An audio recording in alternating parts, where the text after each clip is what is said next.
Call the roll. Mr. Holden's a half hour late. Call the roll. Alatorre, Burnson, Chick, Fuhr, Galante, Gober, Hernandez, Holden, Miskowski, Ridley, Thomas, Savarnish, Wax, Walters, Ferraro. 10 council members present and a quorum, Mr. President. Okay, this is a meeting of the City Council for the City of Los Angeles on the 12th day of January 1999. There are 15 council districts in the city. The regular meeting days are Tuesday, Wednesdays, and Fridays. We are currently being viewed by cable subscribers throughout the Los Angeles area on Channel 35, and we're also monitored by council phone. So the first order of business. Approval of the minutes. All right, Mr. Savornich moves, Mrs. Walters seconds. There's no objections, unanimous vote. Next item. Commendatory resolutions for approval. If there's no objections, unanimous vote. Next item. Mr. President, before beginning today's agenda items, there are a few to be continued.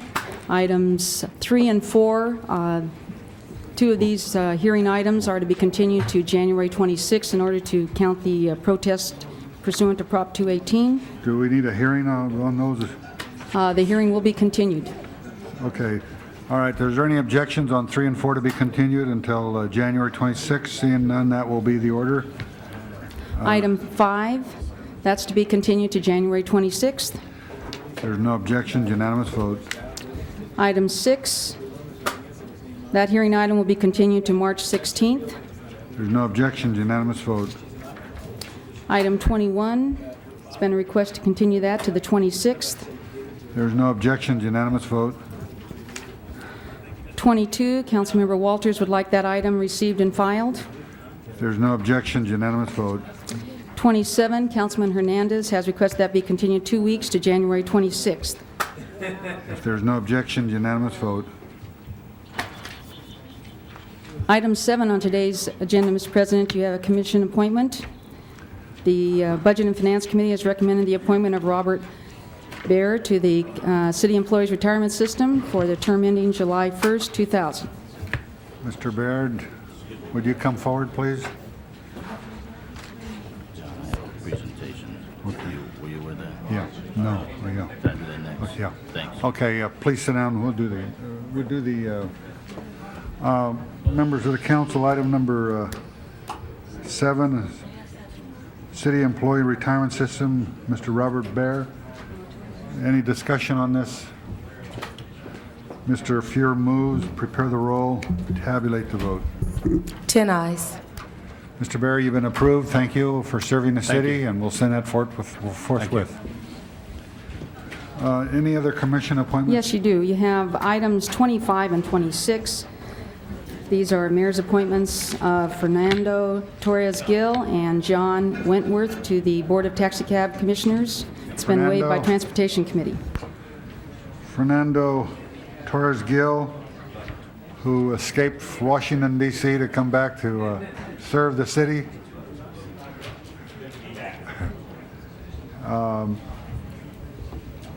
We need a motion on this. Mr.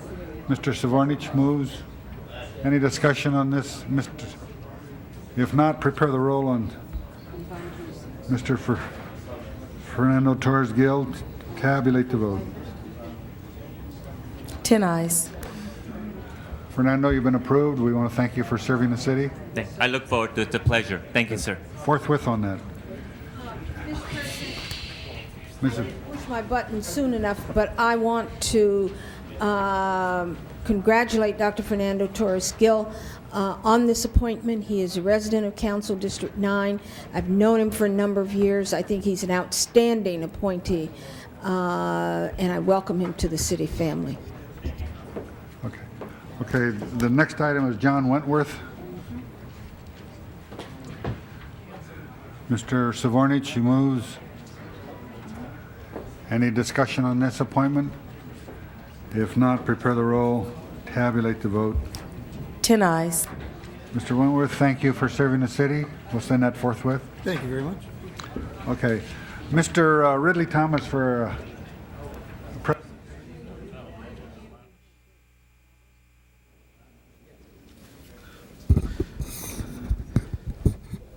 Mr. President, members of the council, we thank you for this opportunity. It's an important time once again for us as we launch an important series of commemorative activities in honor of Dr. Martin Luther King. We also caused that to coincide with the annual Days of Dialogue, a citywide series of what we consider to be constructive, nonpartisan discussions about the range of public policy issues that are of intense concern to this body and the citizenry of Los Angeles at large. The primary goal of the Days of Dialogue, as you may recall, is greater understanding around and or about significant issues, and not the least of which is racial understanding. This effort began 4 years ago when I convened a meeting of civic and community leaders to hopefully then diffuse the tensions that grew out of the O.J. Simpson trial. Many of you were involved in that and have continued to be involved in that. Last year's National Days of Dialogue program involved over 10,000 people in 60 cities nationwide. This year, over 50-plus dialogues are scheduled to take place in various locations throughout our city. In addition, I'm joined by our newly appointed Executive Director, Lee Wallach, in hosting a special leadership dialogue at the Getty Center on this coming Thursday. Many of you will be there as you were there last year. And you will take note of the fact that we have produced our new pamphlet. Many of you will find yourselves having been documented as a result of your participation. Leaders in the fields of business, education, labor, politics, entertainment, and from the community at large will gather to discuss the topic of building or bridging the racial divide in the last year of the 20th century. This remarkable achievement, as I'm sure you all will agree and as you all have participated in making it happen, would not have been the case without contributions of key corporate leaders and several other organizations throughout the greater Los Angeles community. And we're here today with representatives from two of those organizations who I want to take this opportunity to make this presentation of a certificate of appreciation on your behalf because of their work in the area of promoting dialogue. And I begin with Bonnie Hill, who is the president and CEO of the Times Mirror Foundation. She's been active in promoting good things in that role, and we just simply want to acknowledge her contribution and leadership in supporting the Days of Dialogue project. Thank you. And you may have a word if you wish. Well, I'd just like to thank you for your leadership and for the opportunity to participate, because we know that this is a very important area for us.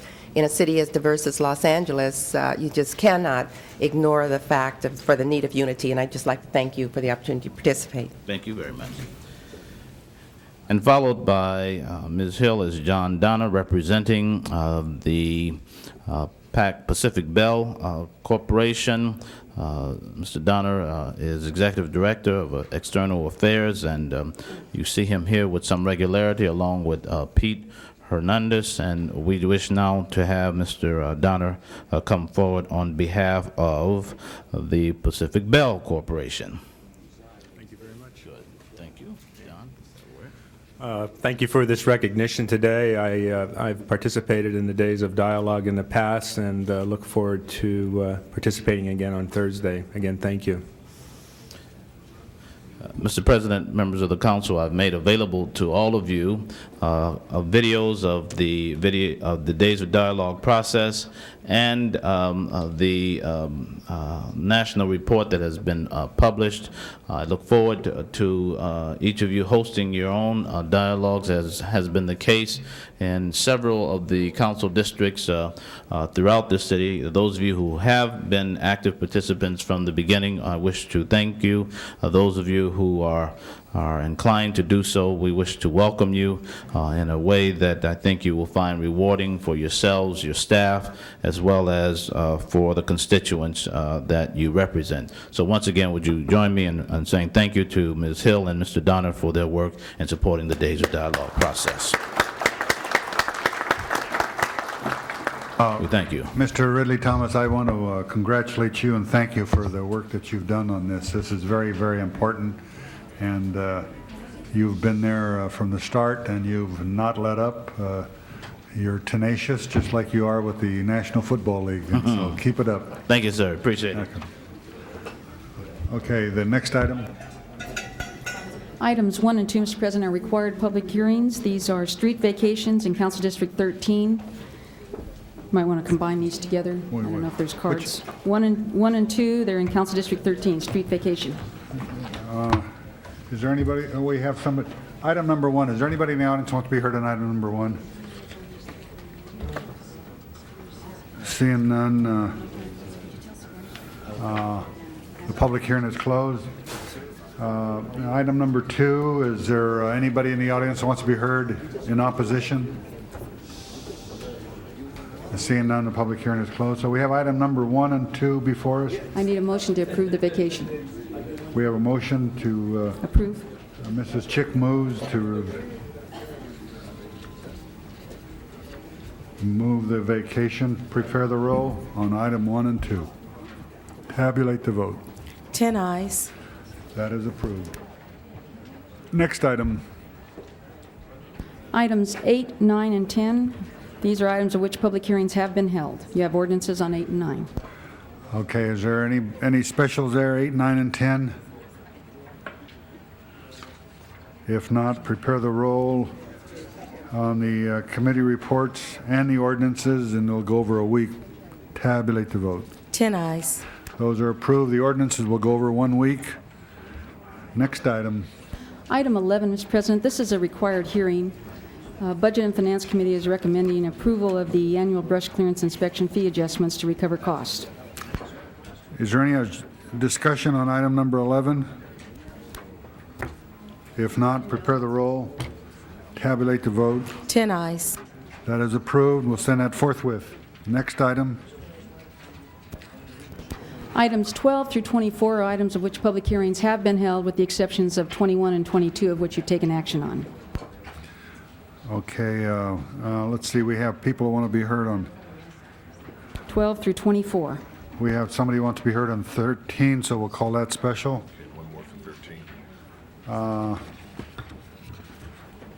Anybody want to be heard on any of the other items? 12 through 24. Seeing none, the public hearing is closed. Any specials by council members? We have 12 through 24, with the exception of 13, and 21 and 22 have already been acted on. If not, prepare the roll. Tabulate the vote. 10 eyes. Those are approved. Next item.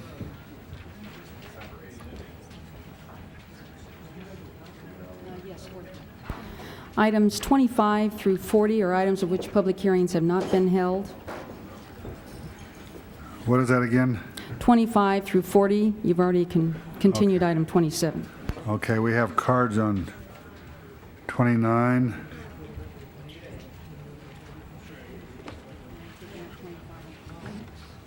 $35 and $39. Anybody want to be heard on any of the other items? Okay. Okay.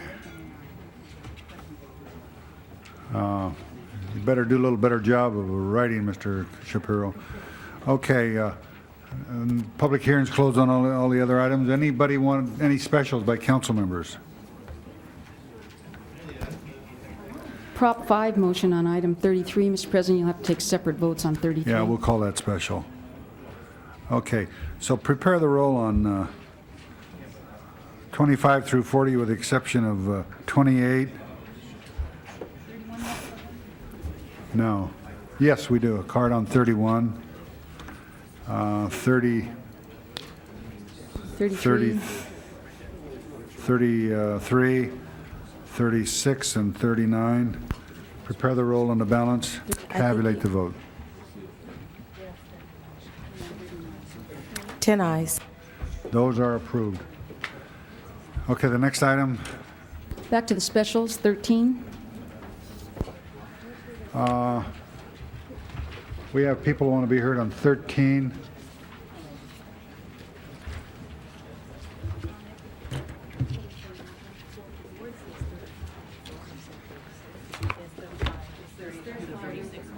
Huh? Okay, was 13 public hearing? Hearing was held in committee on 13. Okay, then, well, let's give the people that want to be heard on this 5 minutes. Is there any objections to that? 5-minute public hearing? Seeing none, that will be the order. Is there any spokesperson that wants to be heard? Because we're going to give you 5 minutes. What is your name? Okay, you have the floor. President, I wanted to ask you if one of our other representatives could also speak for a few minutes after myself. As long as you don't take more than 5 minutes. Okay, well, I will briefly go through this. I was wondering if the City Council is aware of the position of the union that represents the U.S. Environmental Protection Agency's position on the fluoridation of public water supplies. Is the City Council aware of that position? Is anybody of the position of the U.S. Environmental Protection Agency?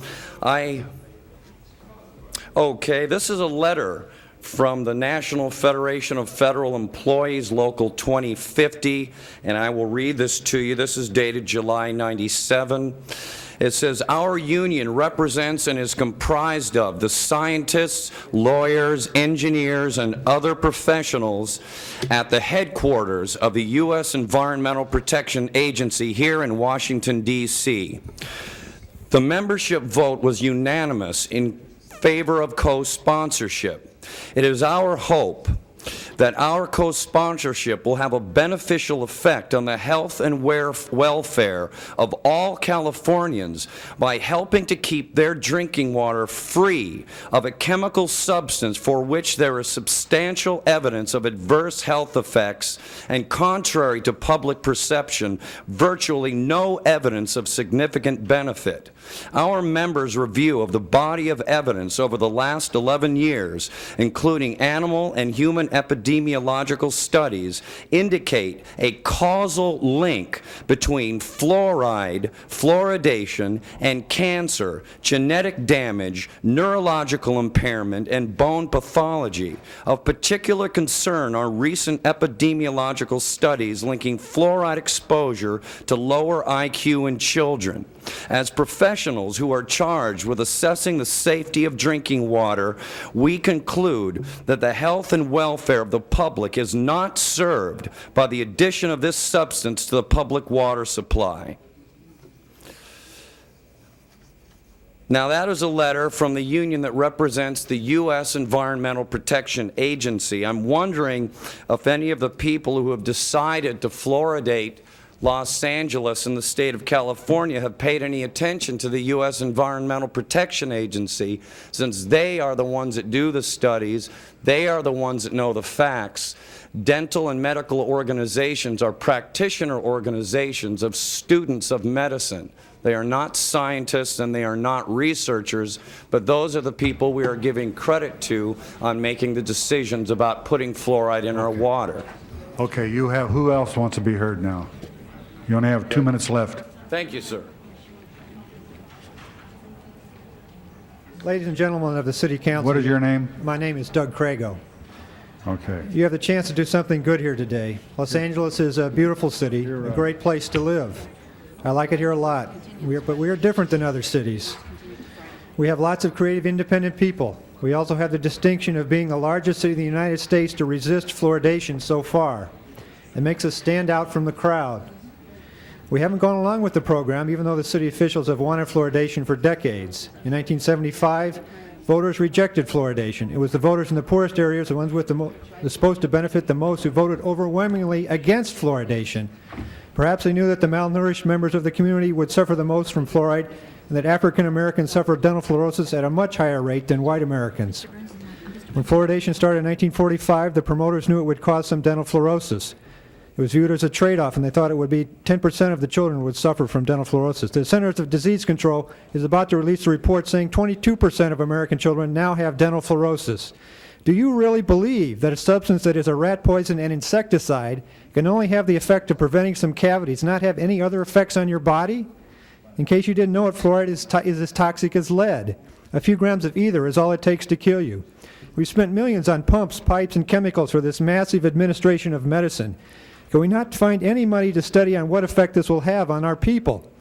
We should know the city's current rate of tooth decay and dental fluorosis before we start the medicine, so then we can tell in the future if it's had any effect. Is anybody going to study this? I doubt it. We are already fluoridated, and there's already fluoride in the water and plenty in our food and drinks. So we're already getting the benefit. By the way, last week the City Council dealt with removing lead paint from city parks and facilities. Fluoridation has been shown to increase lead levels in the water. Does anybody care about lead levels in the water? Okay, can you wrap it up? Thank you. Okay, the other cards that we have, we'll make them part of the file. We want to thank you. Okay. Mr. President, Councilmember Gallanter would like this continued to Friday. Okay, there's a request to continue this until Friday. Is there any objections to that? Mr. Holden, do you object? Object, I think, but they should have a sense of where at least one member stands before they leave. I push my button. I don't object, but I want to do want to comment, Mr. President. Okay, go ahead. Mr. President, members, these individuals are absolutely correct with the information they've shared with you or attempted to share it with you, although it appears that maybe someone was not listening, but I hope you were. More than 20 years ago, this matter came before the legislature.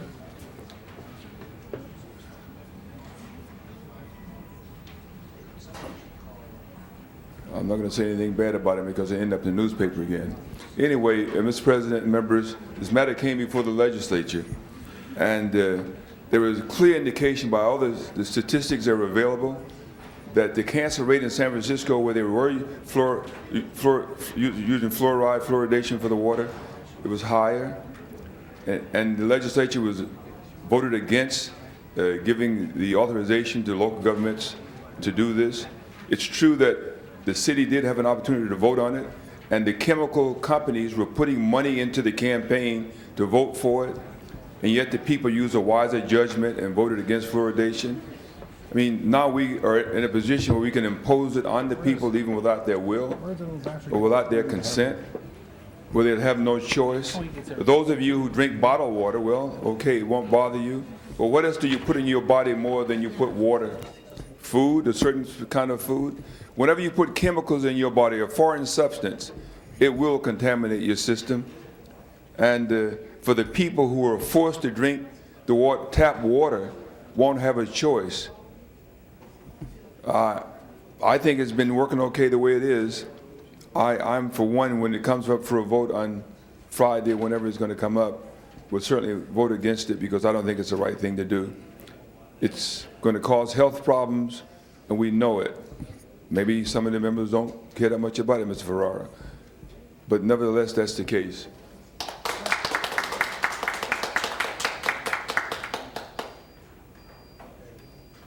Then we'll continue this item until Friday, and the public hearing will be closed. Next item. Item 28, special. All right, item 28. We have a card for 29, but Mr. Shapiro said he made a mistake. It's hard to believe that he makes mistakes, but Mr. President, this is Leonard Shapiro, the man who seldom makes mistakes. I didn't make a mistake there, but the 8 I admit could have been mistaken for a 9, especially if you don't have too clear eyesight. You want to come over and take a look at your 9, Mr. Shapiro? Blame Ron Curry, and he'll zap you with his... All right, let me talk on the gist of the subject, what interested me about it. That you're talking about not a lot of money, just $609,000. And for 9 positions in one group and 4 the other, 13 positions altogether. You are talking about speed humps and the criteria that you use in the priority system that you use to put them in, make sure that the people are demanding them in the correct way and observing the laws as you put them forth. And then you're talking about the Coastal Corridor Specific Plan, where you need 2 new administrators, and you're talking about the DASH program, where you want to have put 2 new positions on there to find out where else you can use the DASH system. Now, it all boils down to the Pacific Pipeline. I want to say something about that Pacific Pipeline. You got 1 position funded to be sure that the Pacific Pipeline people are doing what they're supposed to. And the main thing that I think this city council has to keep in mind on the pipeline is that the pipeline is to make it easier on the 9 refineries so that they can put out their products and pollute the air to the extent of 50% of all pollution from stationary sources comes from the 9 refineries that we have in the area. And here you have a pipeline to make sure that they get more of the raw material in there that they can process and pollute our airs a little bit more. And nobody stops about it because they thinks about it, because they say this is the way it's got to be. Doesn't have to be that way, ladies and gentlemen. It can be stopped. But in the meanwhile, you're giving them 1 more position to be sure that these people who are putting in the pipeline are doing it properly and that they don't pollute the air more than they promised that they wouldn't. And that's what that point is. Then you got the Ventura-Cahuenga Corridor Specific Plan. 2 positions to administer. This position that the city council has taken. You want them to perform traffic analysis and you want them to perform mitigation. If you put on a building that's got 1,000 units in it, for 1,000 people, they're going to come in with 1,000 cars. You want to make sure either they mitigate it and they make sure that the traffic is not overextended, or that they pay for the privilege of doing it. And as it stands right now, you're not doing either. But you still have to appoint 2 people to see that the positions that you make believe you're doing are followed. And they're not followed at all. There's very little mitigation that takes place on these new permits that are issued. And then you have the Westwood LA Interim Traffic Control Ordinance, 2 positions more. The LAX Master Plan, you got that written down there. 2 positions are funded to see that the department operates in the master plan. Well, right now we know we got in the works $8 to $12 billion new expansion that the LAX is doing. And now you still need 2 positions to take care of the old plan. I think as much as a new one is coming up there, quite possibly they should sit down, twiddle their thumbs a little, because there's not too much for them to do. Then SCAG has got you involved in here with are funded by SCAG on the regional transportation plans and the goods movement study. And you got that involved with the Alameda project. I say in this Okay, Mr. Shapiro. 5-page document, you got a lot more than I can say Thank in you. the 2 to 3 minutes that your president will allow me to say it, but I'm thinks You spoke about 5 minutes. Thank you. Your time is up, There's a Mr. lot Shapiro. more this council can say. Okay. All right, we have item 28 before us. Is there, all 3 committees concur? Mr. Fuhr moves, prepare the roll, tabulate the vote. Thanks. 10 ayes. That is approved. Now we have 31 special. 31 special. Mr. Shapiro. Mr. President, I think 31 is a great idea. I think that that you got a Sunset Boulevard and through Brentwood and Westwood, you want to put on the ATSAC, automatic traffic signal and control system.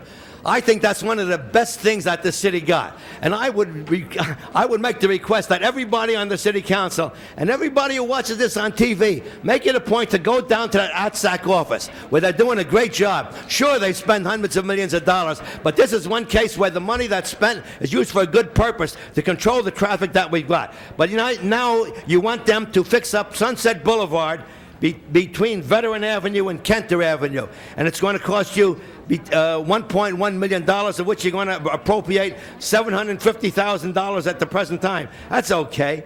You got to spend the money some way, and you're spending it in the correct system. You're putting up 11 signals on the main road and 11 signals on side streets to ensure that traffic that flows on Sunset Boulevard goes in a straight manner and doesn't get held up unnecessarily. Again, I think it's a great idea. Yeah, we could have approved this about 10 minutes ago if you hadn't talked. So prepare the roll on 31. Tabulate the vote. 10 eyes. That is approved. Next item. 33 special, the Prop 5 motion.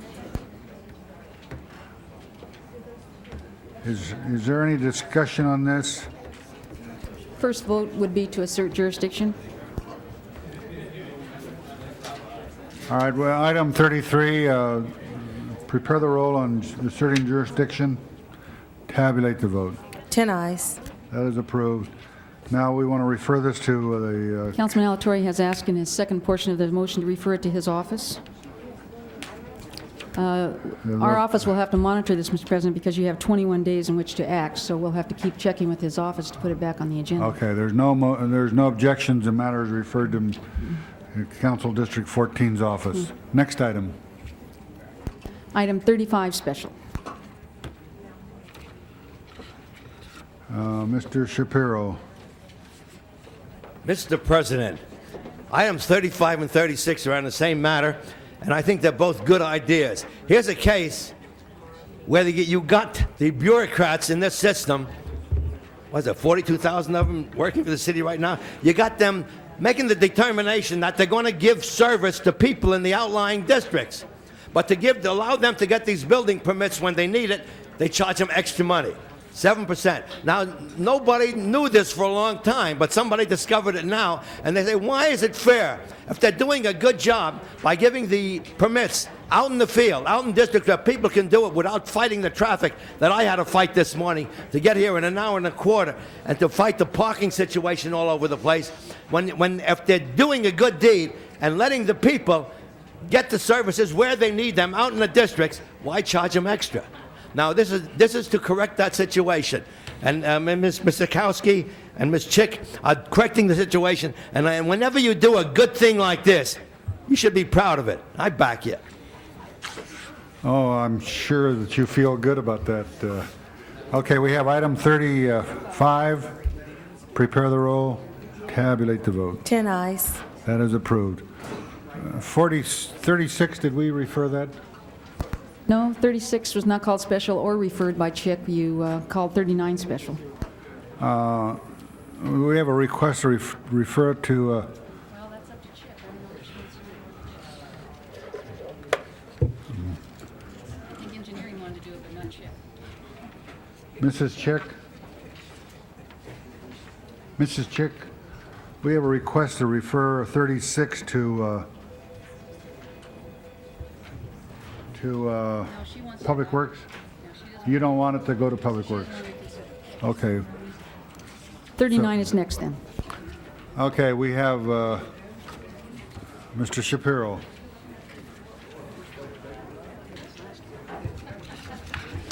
$39. Well, I'm sorry, Mr. Mark Willie Thomas didn't call me up when he was making that presentation over here, but maybe they don't want to hear this because it's a little bit critical. I think the days of dialogue is a very good idea going astray. I attended all 3 of the years that you held this in the past, and there should be some critical comment. You learn from what you do. The idea is great. You want all the races, all the racial variation, the Hispanics, the blacks, the Asians, the Indians, anybody who's got any participation in our government to get together and talk.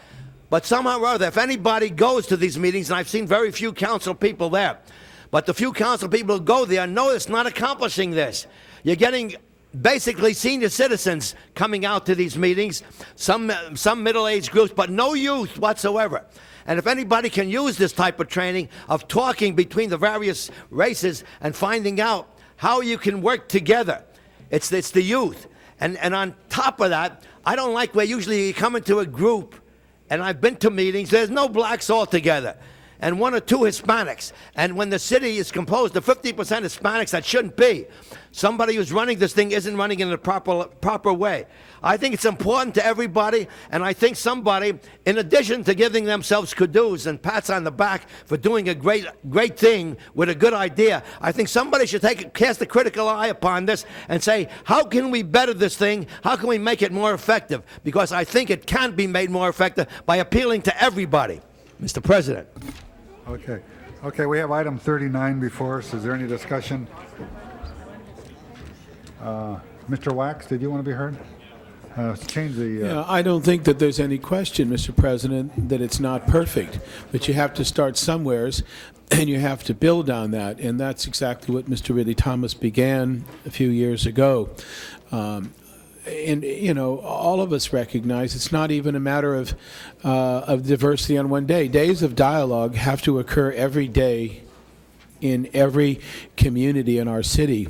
I think those of us who are pushing the concept of broad-based participatory neighborhood councils recognize in that as one of the potential vehicles through which people in every community representing all of the stakeholders in a community can utilize that forum, that vehicle, for continuing an ongoing dialogue that brings together the many diverse people in this city. And I think that one day I imagine very real, in a very real way, that if the neighborhood council system is instituted, part of their responsibility will be a folding in of the goals of the day of dialogue, so that it's an ongoing dialogue on a regular basis throughout our city. And so I take Mr.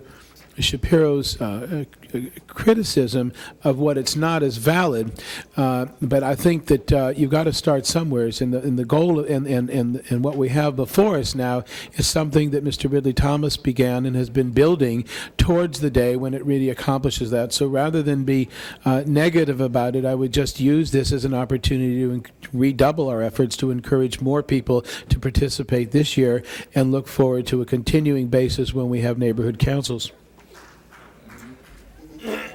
Ridley Thomas. Mr. President, members of the council, I think it should be acknowledged that this council has distinguished itself by initiating an effort that has been watched nationally. When we began this undertaking in October of 1995, many eyes were on Los Angeles with the hope that we would creatively respond to yet another crisis that we were experiencing. We did, and it was, in fact, a result of the approbation of this city council that we went forward. Many of you have sponsored dialogues, and it has been helpful for a variety of reasons. But I want to say beyond that, Mr. Shapiro has been one of the persons who has paid close attention to the dialogue process, has gone to a number of them, and we encourage him to continue to do so. Why? Because that's the very essence of it, to keep people engaged across racial lines, but not simply around the issue of race. A range of public policy issues will be the focus of ongoing dialogue. It is a way to contribute to the deliberation process in a democratic society that is beyond office holders, but in the community as it should be. I think Mr. Wax's point about neighborhood council is precisely a forum in which these dialogues can be not only popularized but institutionalized. So, members of the council, let me just issue a word of affirmation to all of you who have been helpful, and those of you who will continue to do so, and say to the staff, the CAO's office, the CLA's office, the fire chief, the police chief, who also have been involved in hosting dialogues in fire stations, in police stations, in the CAO's office, in the CLA's office. This is the way in which we say that we are not afraid of each other in terms of communicating around issues that are important, but in fact willing to focus on our commonalities even when it's challenging. Mr. Savornich has issued another challenge to me today, namely to advance some more intractable dialogues among communities that are at war internationally. That's an important consideration. So, Mr. Shapiro, we accept your acknowledgement. We encourage you to invite others, and it's not simply among the senior citizens in our community, although that is is a very important part of it. I mean, young people at elementary schools and middle schools as well as high schools are intimately involved in this effort, and we wish to say that. And Mr. Shapiro, we make a gift to you of this video that documents the extent of the dialogues, both locally and nationally, multiracially, racially, and intergenerationally. Thank Mr. you. President, we thank you. All right, Mr. Holden. You making this gift to him? Thank you so much. Mr. President, members, Mr. Wax said it all when he said the day of, the day of dialogue is a nice way to name it, but it should be a daily dialogue eventually. That should be the ultimate goal. We have that in here. And Mr. Ferrara said we have that in here. But on that point, Mr. Ferrara, you know, the best place to start it is right here at home, which we don't have. There aren't any days where you dialogue. You fight every day, and that's not trying to establish your really common goal and objective of bringing people together. I mean, you're our leader, and we would hope that eventually you'll be successful in bringing us all together. But Well, I think I have 14, Mr. Holden. to that extent, you know, it's failure. But I would say that Mr. Shapiro makes a good point, and that is, this day you should target youth, as the seniors are already aware what the problems are and they attend these events. That's wonderful. But I think we should start right here, Mr. Ferrara, and you know what I mean. Okay, we have 39 before us. Prepare the roll. Tabulate the vote. 11 ayes. That is approved. Next item. This is the time for items from the public, non-agenda items. Okay, Liz Hatter.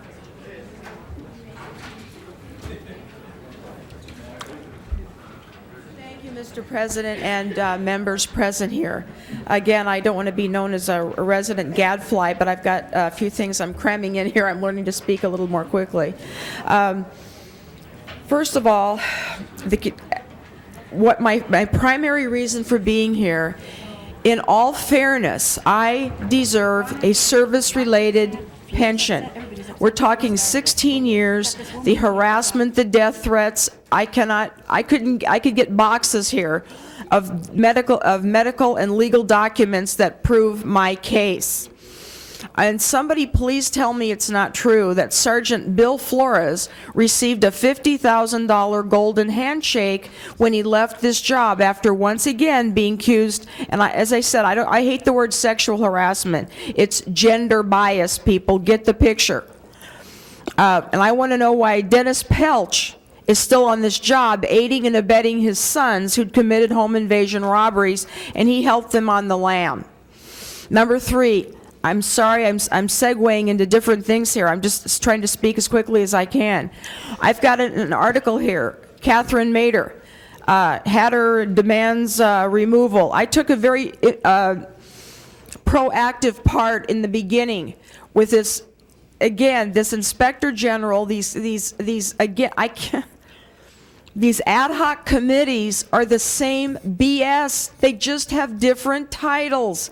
Does somebody get it? Can somebody penetrate that wall of misogyny and gender bias and racial bias that is systemic in the staff of the LAPD? I mean, by the higher ranks. Nobody does crap about this. I have to come forward, the little guy in the bottom, to make this known. And I think I have about a third of you listening to me right now, which hurts. I deserve a service-related pension. I have been damaged beyond belief.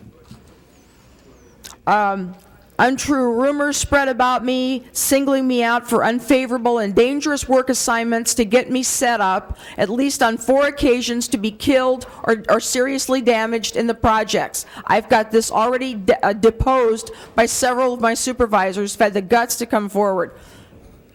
Who else do you see here? It's me. And as I said the last time, don't be fooled. Please, can you guys listen to me? Don't be fooled by what you see. And I cannot stress that enough. Everybody goes, you look normal. Do I? Yeah, do I? But you're not there, like I said, when the doors are closed, and the hysteria and the terror. I am one hair's breadth away from being on the streets. That is not exaggeration. I am just on the verge of being on the streets. I've lost everything I ever worked for. And again, with your AMEs, with the city ostensibly neutral psychiatrist, they're coming forward saying, you, the city, damaged this woman beyond repair and beyond any doubt. And as I said, if you could see me, who came to see me for the month I was hospitalized at Cedars in May? For the stress and the fatigue that this 2.5-year case has done to me. And I'm a strong woman. I'm not going to back down, and I'm going to challenge the LAPD anytime anyone blinks the wrong way. And one more thing here, the taxpayers, please, respective council people, it's not about me. You asked Mr. City Attorney Jim Hahn why there's so many millions spent on these lawsuits that benefit me at the taxpayer's expense. And I'm not going to shut up until I get what I deserve, which is service-related. The damage you wouldn't believe. The bruises, I fall, I can't get up. You just don't, I have volumes of medical and legal documents. And again, federal judge, well, whoever's listening, federal judge Spencer Letts agreed with me.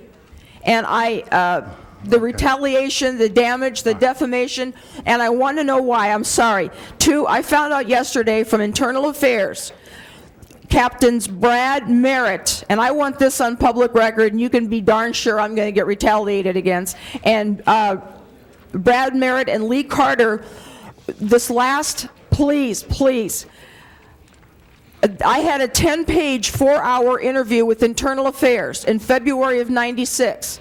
None of the stuff I allege, which is in my lawsuit, none of it got addressed. The only idiotic thing that came out of that was Hatter can't stand being called hey babe.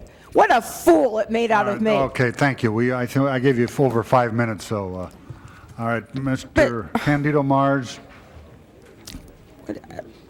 What? Please, this is my life. This is this is everything.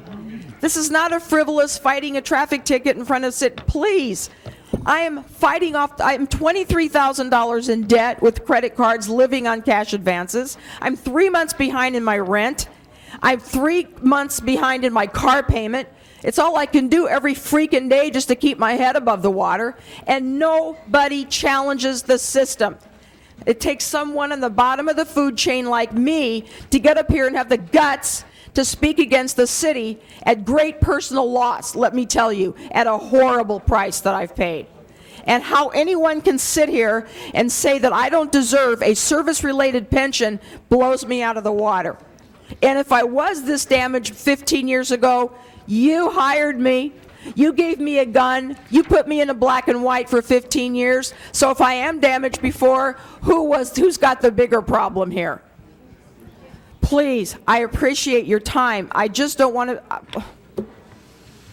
You tried getting death threats and getting, I've got sexual battery, misconduct. I could name a plethora of things I will not name. Please help me. Thank you. Please help me. Thank you. Candido Mars. You're welcome.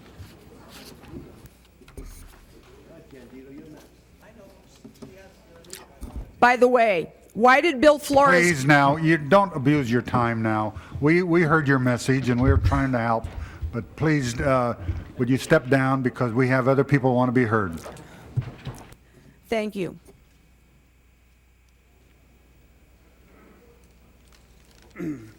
Thank you, Mr. President. This past weekend, the Daily News ran an editorial which read, "Has Reardon seen the light?" And what it was talking about was charter reform and how the appointed commission has emerged as a class act because of their willingness to compromise. I hate to use the word compromise. I would rather use the word willingness, the ability to have vision, to be able to work with others. And so it goes on to say that now Mr. Reardon was willing to compromise. And I would like to replace that word with willingness to work with others. And I'm not an anti-Reardon person. I think Mr. Reardon's a very nice gentleman. But can you imagine what we could have done in the past 6 years, Mr. Ferraro, if Mr. Reardon would have worked with us? One of the things that I've learned by being here at City Council is that you have to have a willingness to see the other side. And I just hope that Mr. Reardon continues this. As far as charter reform, to me, charter reform has always been about those who had the power in the past, those who had the power and share the power today, and those who had it and want it back for as long as possible. This city belongs to all of us now, and we all have to share in that. And, you know, it's funny, because they talk about charter reform being about participation. If you really want to participate in charter reform, all you have to do is go see your council person, and if you're willing to work with them, and if you're willing to understand that they're in charge, you'll get all the involvement you want. Mr. Bernson, I live in your district. I have the honor of living in your district. If I want to be involved in land use issues, can I get involved? Thank you, sir. Miss Kukowski, is she here? Miss Kukowski, I want to work in your district in the targeted neighborhood issue. Can I get involved? Thank you. Mr. Fuhrer, can I work in your area with the Jeopardy program? Thank you. Mrs. Walters. Mrs. Walters? Mrs. Walters? Okay, I'll ask Mrs. Walters. I would like to work with in your area with people on the Citizens Unit for Participation. Can I do that? I guess it's a yes. Thank you, Mrs. Walters. Anyway, that's what participation is about. If you want charter reform, you allow people to participate. And if you give me 4 new council members, Mr. Ferraro, that's charter reform. Thank you, sir. Thank you, Candido. Leonard Shapiro. Thank you, Candido, for bringing up that interesting subject about charter reform, because I'm going to speak on the same subject myself. And I'd like to go through the list of all these city council people that are here and ask them on the floor if I can see them. Because if I call up for an appointment, I sure as hell can't get any. And lucky if I can get one, never get a return call to speak up. I think it's easy to do certain things, but we got a tough job now with charter reform coming to the head and people making the determination what's going to appear on the ballot. We talk the elected charter commission, you see that right here. They look for a compromise. Everybody's looking for compromise. What basic principles are being compromised? We know that we want a charter that's going to make the city council and the mayor and the other elected officers, the audit controller and the city attorney, more responsive to the people. Now, how can you make them more responsive to the people? If you're going to compromise, you won't do it. You give the mayor the right to fire people. What has that got to do with responsiveness? Nothing. If you separate the city attorney's office and want to sue and want to advise different areas, what have you got about responsiveness? Nothing. If you separate the audit controller's office into an auditor and a controller, you've got nothing about responsiveness. So even the finance office, the treasurer and other financial people, get them together, break them up, different offices. Who's kidding who? What are we supposed to do with this charter? We know that the main reason 2 charter reform commissions was set up was to help responsiveness of the people to the elected officers. And we know that I personally have proposed to both charter reform commissions that they should consider at least an open-door policy on all elected officials. All elected officials, 1 day in a month, must be open for 8 hours to anybody in their constituency who wants to see them. Now, that's got to be put either on the charter or it's got to be put as a mandated ordinance. But nothing is done. The Charter Reform Commissions, the 2 of them, refuse to acknowledge that anybody even proposed such a thing. An open-door policy. They don't want an open-door policy. And then what are they talking about? Even when you talk about the meetings that must be mandated. You haven't had a meeting in a district for 2-3 months now. Okay, thank you, Mr. Shapiro. You said that you were going to do it. This is stuff that can't be done by the council. It must be done by the Charter Reform Commission. Thank you, Mr. Shapiro. Okay, the public comment period is closed. Is that really your brother there, Mr. Shapiro? My brother, he's keeping time for me. The cowboy? He looks like a cowboy.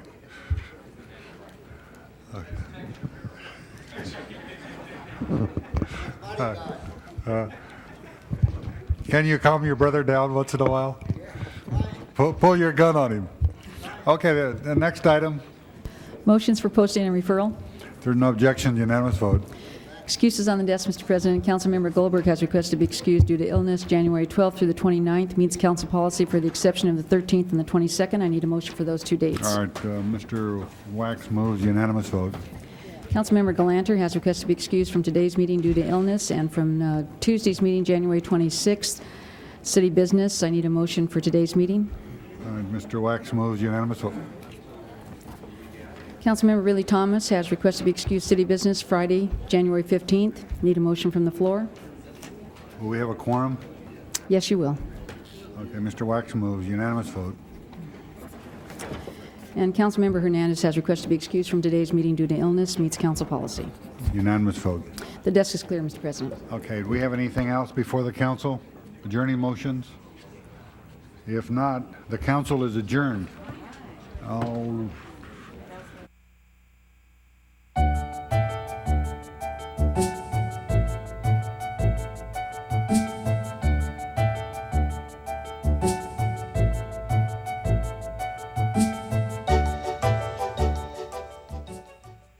Beatrice Williams. She passed at the age of 93 years old, was a community activist, and gave a lot to her church.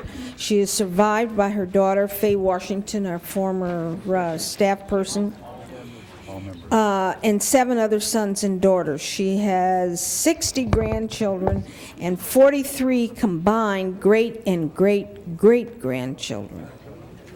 Okay, you want 422 resolutions. Call the roll.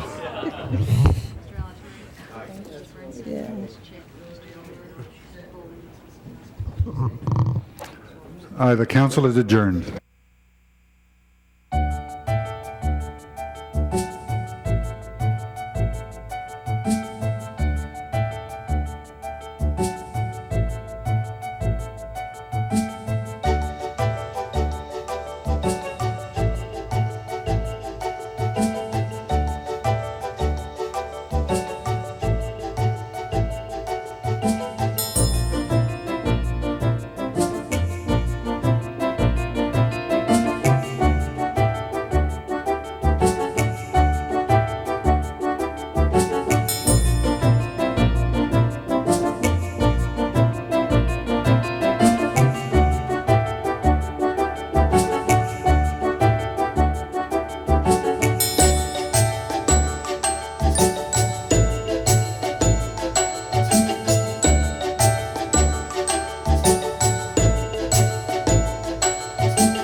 You are watching LA City View, Channel 35.